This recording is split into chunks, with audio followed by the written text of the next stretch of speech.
Mas agora, falando desse sistema de controle, a gente não falou ainda da automatização. Vou contar uma história aqui para poder falar sobre os nossos controladores lógicos, os nossos CLPs. No início, a gente sabe que o que a gente utilizava mais era a mão de obra, era a força do homem. Só que, e da mesma forma, a gente tinha máquinas que eram específicas para um determinado serviço, ela não fazia outra coisa. Então, não podia utilizar a mesma máquina para, além da força humana, eu não podia utilizar também as máquinas para outro trabalho específico. Ela só servia para aquilo. Então, por exemplo, eu tenho uma máquina que só fazia furo, e ela só servia o furo do jeito que ela foi fabricada. Não fazia um furo maior, um furo menor, enfim. Essa trava existia nesses componentes. Depois, com o tempo, a gente teve aquela briga para a valorização do trabalhador. Eu não podia ter tanta pressão em cima dele, então começou-se a melhorar a máquina para que o trabalhador tivesse, vamos dizer assim, fosse mais aliviado em cima disso. Ele começou a não fazer mais o trabalho tão pesado, A máquina passou a ser trabalho e o homem, ele começou a só fazer a supervisão nela. Nesse avanço, a gente sabe que nesse instante eu tenho uma produção controlada pelo operador. Ele não mexia na minha máquina, mas ele era o cara que ficava olhando o tempo todo para ela, para ver o que precisaria, se ela estava atendendo ao seu objetivo ou se precisava ser acelerada, regulada, alguma coisa mais. Ele controlava a máquina, não fazia mais o esforço que a máquina fazia no objeto.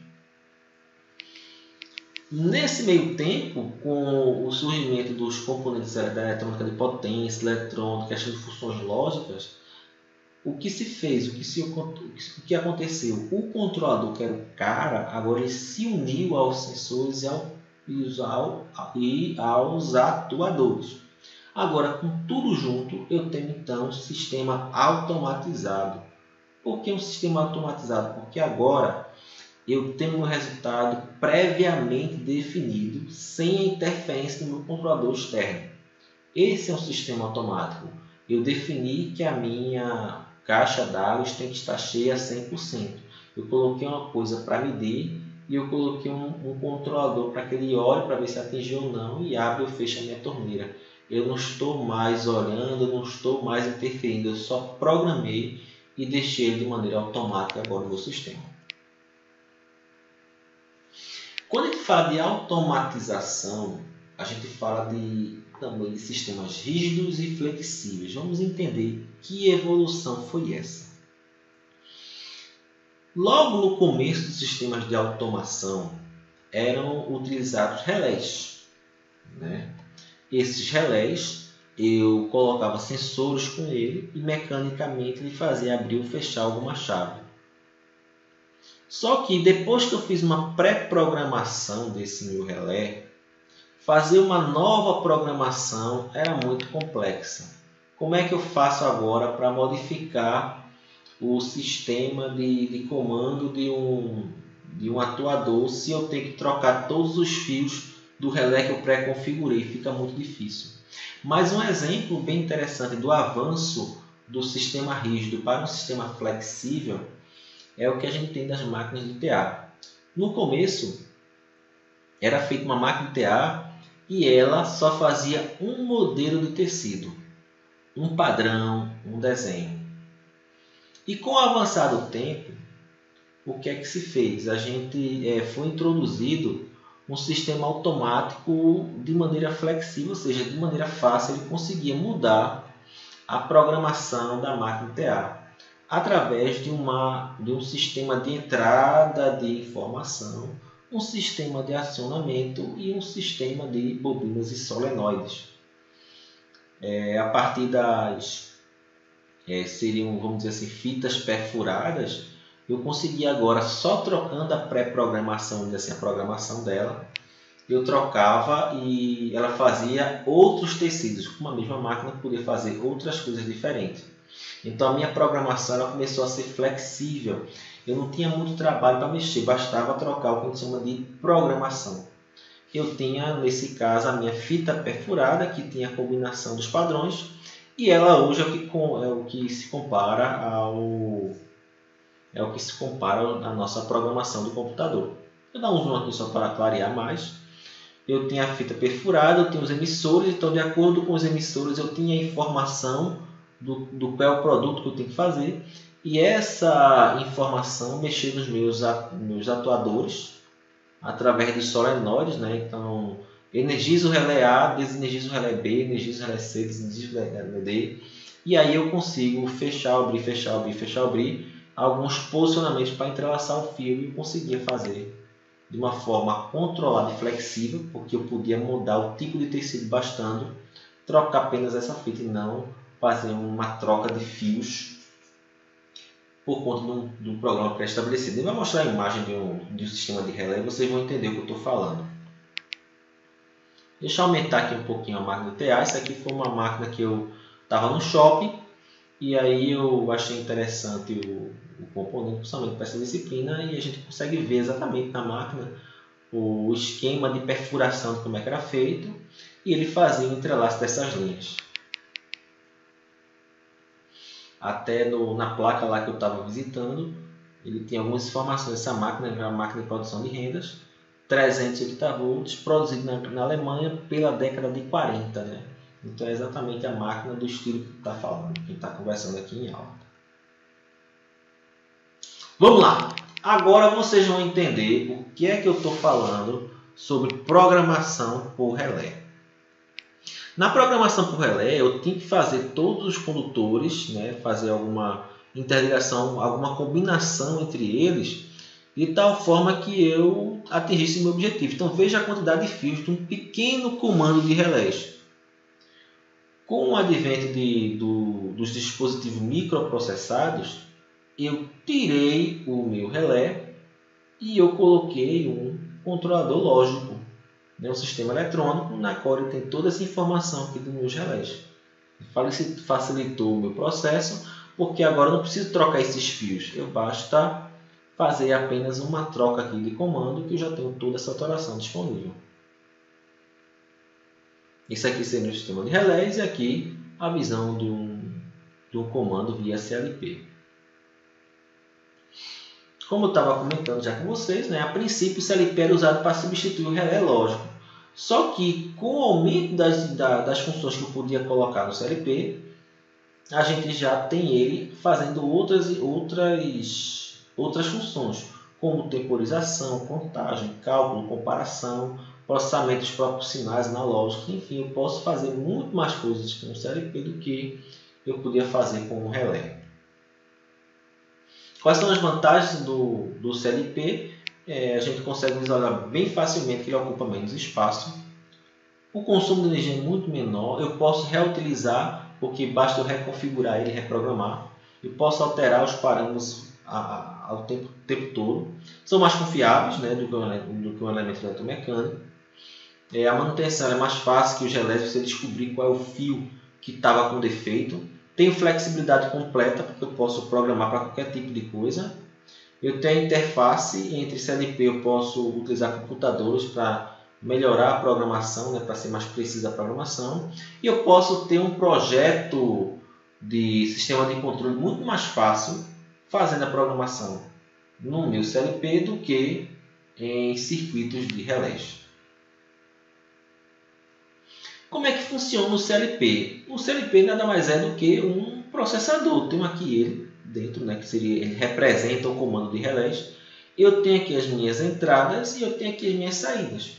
Eu vou programar ele para dizer, olha, se ocorrer essa entrada, faça isso na saída tal. Se ocorrer essa entrada, faça isso na saída tal. Se ocorrer essa entrada, faça isso na saída tal. Eu pré-programo e ele vai dar uma saída que pode ser digital ou pode ser analógica. Referente à programação, a linguagem do CLP ele é similar à linguagem lógica dos acionamentos, de você ligar ou desligar do jeito que a gente fazia em relés.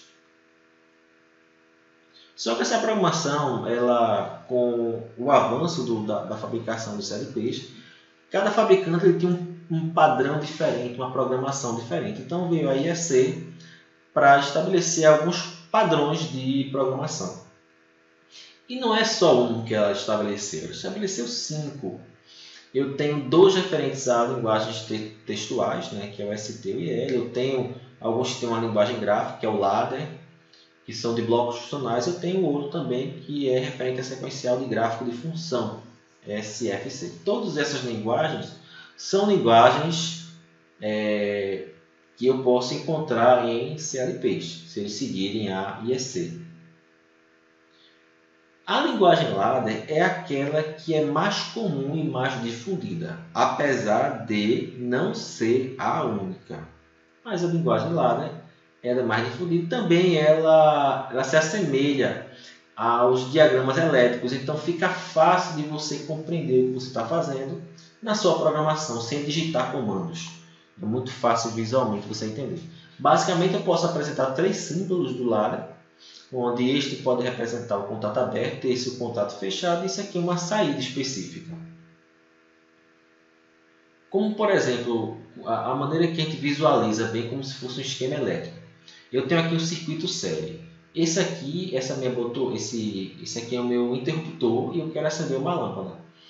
Para representar esse meu interruptor, essa é a minha lâmpada, numa programação do meu CLP, eu posso representar simplesmente o circuito do jeito que eu estou visualizando. Eu estou aqui com o meu interruptor e eu estou aqui com a minha saída. Minha entrada é a informação do meu interruptor, é 0, 1, e a minha saída 1 é a saída que vai energizar a minha lâmpada. Então, eu consigo de maneira mais fácil visualizar o meu sistema. Eu posso ter também várias lógicas combinacionais com o CLP. Eu vou apresentar duas básicas aqui. Primeiro, a de comando de operação lógica I.